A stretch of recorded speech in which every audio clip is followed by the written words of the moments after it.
ഇങ്ങനെ ഞങ്ങൾ നടപ്പിലാക്കാൻ തീരുമാനിച്ചു, ഞങ്ങൾ സർക്കാരിനെ അപ്രോച്ച് ചെയ്തിട്ടുണ്ട്, സർക്കാർ അത് സംബന്ധിച്ചാൽ ഇവിടെ ഞങ്ങൾ തുടങ്ങും എന്നൊക്കെ പറയുന്നത് MD ആണോ പറയേണ്ടത്? അവിടെയാണ് പ്രശ്നം. ഈ ഒരു ഹർഷിത ഹോട്ടലിൽ ഒരു ഓൺ ഫൈൻ മോർണിംഗിൽ വന്നിട്ട് ഞാൻ ഇങ്ങനെ ആപ്പ് തുടങ്ങിയിട്ടുണ്ട്, എൻ്റെ പിന്നെ ഫെയിം സർക്കാരിന് പ്രപ്പോസൽ കൊടുത്തിട്ടുണ്ട്, സർക്കാർ അംഗീകരിച്ചാൽ പിറ്റേന്ന് അവർ തുടങ്ങും എന്ന് പറയുന്നതാണോ ഈ സംസ്ഥാനത്തിൻ്റെ മദ്യനയം? അല്ല, അങ്ങനെ ആകരുത്, അങ്ങനെയല്ല ആകേണ്ടത്. ബോധവൽക്കരണം കൊണ്ട് ബോധം വെച്ച ആരെങ്കിലും നമുക്ക് സമൂഹത്തിൽ കാണാൻ കഴിയുമോ എന്നുള്ളൊരു ചോദ്യമുണ്ട്. അതേപോലെ തന്നെ വേറൊരു ചോദ്യമുള്ളത് ശ്രീ ജ്യോതികുമാർ ചമ്മക്കാല, പ്രൊഹിബിഷൻ എവിടെയെങ്കിലും വിജയിച്ചിട്ടുണ്ടോ എന്നുള്ളതാണ്. ഇപ്പോൾ കേരളത്തിന്റെ തന്നെ ഉദാഹരണമുണ്ട്. ചാരായ നിരോധനം AK ആന്റണി നടപ്പാക്കി 3ാമത്തെ കൊല്ലമാണ് വലിയ കല്ലുവാതുക്കൽ മദ്യ ദുരന്തം ഉണ്ടാവുന്നത്. 97-98 കാലത്ത്, 1998. ഇപ്പോൾ പ്രൊഹിബിഷൻ ഉള്ള സംസ്ഥാനങ്ങളെടുത്താൽ ഇപ്പോൾ ഗുജറാത്തിൽ സുലഭമായി ലൈസൻസ് ഉള്ള ആളുകൾക്ക് മദ്യം വാങ്ങിക്കാൻ കഴിയും, ടൂറിസ്റ്റുകൾക്ക് വാങ്ങിക്കാൻ കഴിയും എന്ന് മാത്രമല്ല അവിടെ ദിയുവിൽ നിന്ന് എന്ന് പറഞ്ഞാൽ ഇപ്പം നമ്മളിവിടെ മാഹിയിൽ പോയി വാങ്ങിക്കുന്നത് പോലെ വാങ്ങിച്ച് കൊണ്ടുവരുന്ന അവസ്ഥയുണ്ട്. മദ്യത്തിൻ്റെ ലഭ്യത എന്ന് പറയുന്നത് നമുക്ക് ആപേക്ഷികമായേ കാണാൻ കഴിയും. മദ്യ ലഭ്യത ഇല്ലാതാവുന്ന ഒരു സാഹചര്യം, അതായത് ഔദ്യോഗികമായ ഔട്ട്ലെറ്റുകൾ വഴി മദ്യം കിട്ടിയില്ല എങ്കിൽ ആളുകൾ വാറ്റാൻ തുടങ്ങും. മൂലവെട്ടി തുടങ്ങിയ പേരുകളിലൊക്കെ കവറുകളിൽ മദ്യം ഇറങ്ങും. ഇങ്ങനെ പല അവസ്ഥ ഉണ്ട്. അല്ലാതെ മദ്യം കഴിക്കുന്ന ആളുകളെല്ലാം മദ്യം കഴിക്കൽ നിർത്തുകയില്ല. അപ്പൊ ഇതിലൊരു സമതുലിതമായ സമീപനമല്ലേ പറ്റൂ. ഇതൊന്നും വേണ്ട എന്ന ഒരു നിലപാടെടുത്തു കഴിഞ്ഞാൽ വിനാശകരമായ റിസൾട്ട് ഉണ്ടാവാനാണ് സാധ്യത.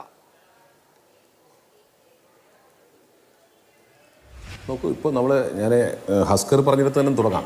അദ്ദേഹം പറഞ്ഞു വരുന്നത് മദ്യ ലഭ്യത കുറച്ചുകൊണ്ടൊന്നും പരിഹാരമാകുന്നില്ല, റെസ്പോൺസിബിൾ ഡ്രിങ്കിങ് ഉണ്ടാകണം എന്നൊക്കെയാണ് അദ്ദേഹം പറയുന്നത്. എങ്കിൽ പിന്നെ നമുക്കൊരു കാര്യം ചെയ്യാവുന്നേ, എല്ലാ ആഴ്ചയിലും നമുക്ക് റേഷൻ കട വഴി നമുക്ക് വിതരണം ചെയ്യാം, ഒരു പ്രശ്നവുമില്ലല്ലോ. ആവശ്യമുള്ളവർ വാങ്ങട്ടെ, ആവശ്യമില്ലാത്തവർ വാങ്ങട്ടെ. അപ്പോൾ ഞാൻ പറഞ്ഞു പോകുന്നത് ഈ സംസ്ഥാനത്തിൻ്റെ മദ്യനയത്തെ സംബന്ധിച്ചാണ്. ഒരു സംസ്ഥാനത്തിൻ്റെ അബ്കാരി പോളിസി മറ്റ് പോളിസികളിൽ നിന്ന് വ്യത്യസ്തമാകുന്നത് എന്തുകൊണ്ടാണ്? അത്തരം കാര്യങ്ങൾ തീരുമാനിക്കേണ്ടത് സർക്കാർ നേരിട്ട് ഈ ഒരു അബ്കാരി പോളിസിയിലൂടെയാണ് എന്നുള്ളത് കൊണ്ട് തന്നെയാണ് അങ്ങനെ വരുന്നത്. ആ അബ്കാരി പോളിസിയിൽ നിങ്ങൾ പറഞ്ഞിരിക്കുന്നത് എന്താണ്? ഏറ്റവും അവസാനം ഈ 2025 ആദ്യ മാസം തന്നെ നിയമസഭ കൂടിയപ്പോൾ അവിടെ ചോദിച്ച ചോദ്യത്തിൽ അബ്കാരി പോളിസി എന്നാണ് പ്രഖ്യാപിച്ചത്, ഏറ്റവും അവസാനത്തെ അബ്കാരി പോളിസി എന്നാണ് പ്രഖ്യാപിച്ചതെന്നും അതിലെന്തെല്ലാമാണ് ഉൾപ്പെടുത്തിയിട്ടുള്ളത് എന്നും പറയുമ്പോഴത്തേക്കും കേരളത്തെ മദ്യമുക്തമാക്കാൻ പ്രതിജ്ഞാബദ്ധമാണ് സർക്കാർ എന്ന് തന്നെയാണ് വീണ്ടും പറഞ്ഞിട്ടുള്ളത്. എന്നിട്ടും അതിനകത്ത് തന്നെ പറയുന്നുണ്ട്, ഇടതുമുന്നണി മദ്യവർജനത്തിനെതിരായ ജനകീയ പ്രസ്ഥാനം ആരംഭിക്കും എന്നൊക്കെ അവർ നേരത്തെ പറഞ്ഞിട്ടുണ്ട്. ഇതെല്ലാം കഴിഞ്ഞിട്ടും ഇപ്പം നടന്നുകൊണ്ടിരിക്കുന്നത് എന്താണ്? ഇവിടെ നമ്മളെ സംബന്ധിച്ച് ഒരു സർക്കാരിൻ്റെ പോളിസി, ആ സർക്കാരിൻ്റെ പോളിസി ഏതെങ്കിലും ഏജൻസികളല്ല തീരുമാനിക്കേണ്ടത്, ആ സർക്കാരാണ്. ആ സർക്കാർ ഇത്തരത്തിൽ പോളിസി തീരുമാനിച്ചിട്ടുണ്ടോ? ഇല്ല. പിന്നെ സർക്കാർ നമ്മൾ ഒരുപാട് കാര്യങ്ങൾ ചർച്ച ചെയ്തല്ലോ. ഒയാസിസ് വന്നപ്പോൾ, ഒയാസിസ് പാലക്കാട് ബ്രൂവറി ലിസ്റ്റിലേക്ക് തുടങ്ങാൻ തീരുമാനിച്ചപ്പോൾ എല്ലാ മദ്യ ഉൽപ്പന്നങ്ങളും തുടങ്ങാൻ ഒയാസിസ് കമ്പനി വന്നതും ആരും അറിയാതെ അവിടെ ലൈസൻസ് കൊടുത്തതും അതിന് എവിടെ നിന്നാണ് വെള്ളമെന്ന് ചോദിച്ചു ഒരുപാട് ചർച്ചകൾ നമ്മൾ നടത്തിയിട്ടുണ്ട്. അപ്പോൾ മദ്യനയം ഒരു ഭാഗത്ത് നിൽക്കുകയും സർക്കാരിൻ്റെ പോളിസി ഒരു ഭാഗത്ത് നിൽക്കുകയും അതിനപ്പുറമായി സർക്കാർ തീരുമാനമെടുക്കുകയും ചെയ്യുന്നു. ഇവിടെ നമ്മളെ സംബന്ധിച്ച് ഇപ്പോൾ ഈ ഓൺലൈനായി മദ്യം ലഭിക്കുന്നതിനെ സംബന്ധിച്ച് ഇപ്പോൾ സ്വാഭാവികമായിട്ടും പറഞ്ഞിരിക്കുന്നതാണ്, ഞങ്ങൾ ഓൺലൈൻ ബിവറേജിന് ബെവ്ക്യൂ ആപ്പ് തുടങ്ങിയത് നമുക്കറിയാമല്ലോ. ആ ബെവ്ക്യൂ ആപ്പ് തുടങ്ങിയതും അത് ഇല്ലാതായി പോയതും ഒക്കെ നമുക്കറിയാം. ഇപ്പോൾ നമ്മുടെ മുമ്പിൽ നിൽക്കുന്ന വിഷയം, ഈ ബെവ്കോ ഇത്തരത്തിലൊരു മൊബൈൽ ആപ്ലിക്കേഷൻ ഉണ്ടാക്കുന്നു. താങ്കൾ സൂചിപ്പിച്ചതുപോലെ തുടക്കത്തിൽ ബെവ്ക്യൂ ആപ്ലിക്കേഷൻ എന്തിനായിരുന്നു തുടങ്ങിയത്? അതുപോലെ തന്നെ ടോക്കൺ നൽകാനാണെങ്കിൽ അതിനുശേഷം ഇപ്പോൾ അവർ പറയുന്നു, ഞങ്ങൾ പറഞ്ഞതല്ലേ, നമ്മുടെ MD അല്ലേ പറഞ്ഞത്, ഇത്തരത്തിൽ ഓൺലൈനായി മദ്യം കൊടുക്കുന്നതിൽ എന്താണ് അപാകത?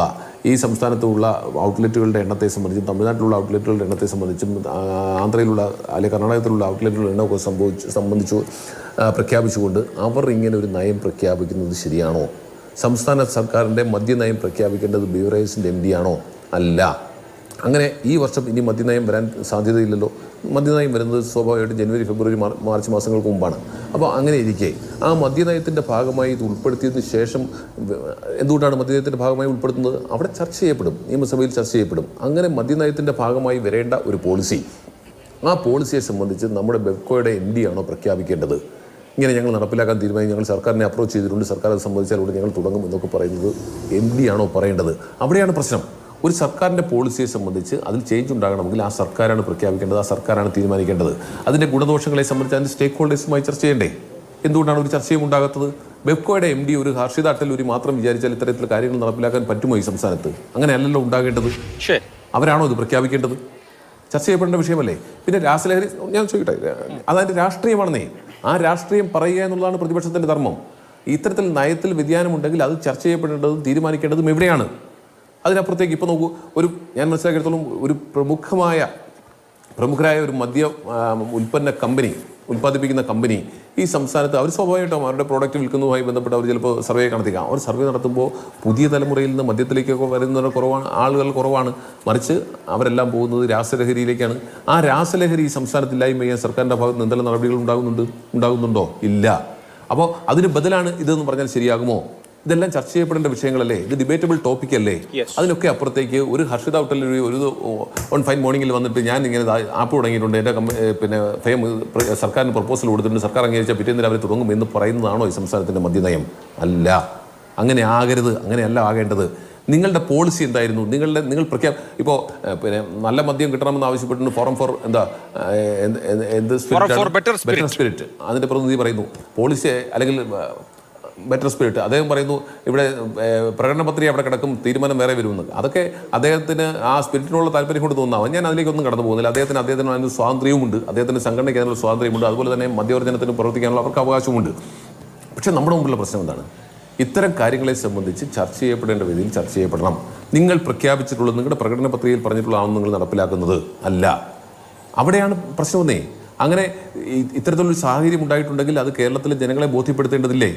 അങ്ങനെ ഒരു സാഹചര്യം ഉണ്ടായിട്ടുണ്ട്. എന്താണ് ഇപ്പോൾ ഒരു പിന്നെ കലണ്ടർ, ആ കലണ്ടർ ഇയറിൻ്റെ മിഡിലിൽ വെച്ച്, ഒരു ഫിനാൻഷ്യൽ ഇയറിൻ്റെ മിഡിലിൽ വെച്ച് ഇത്തരത്തിൽ അബ്കാരി പോളിസിയിൽ ചേഞ്ച് വരുത്തേണ്ട സാഹചര്യം എങ്ങനെ ഉണ്ടായി? നിങ്ങൾ അബ്കാരി പോളിസിയിൽ എന്തൊക്കെയാണെന്ന് നിയമസഭയിൽ ഉൾപ്പെടെ പറഞ്ഞിട്ടുള്ളതല്ലേ?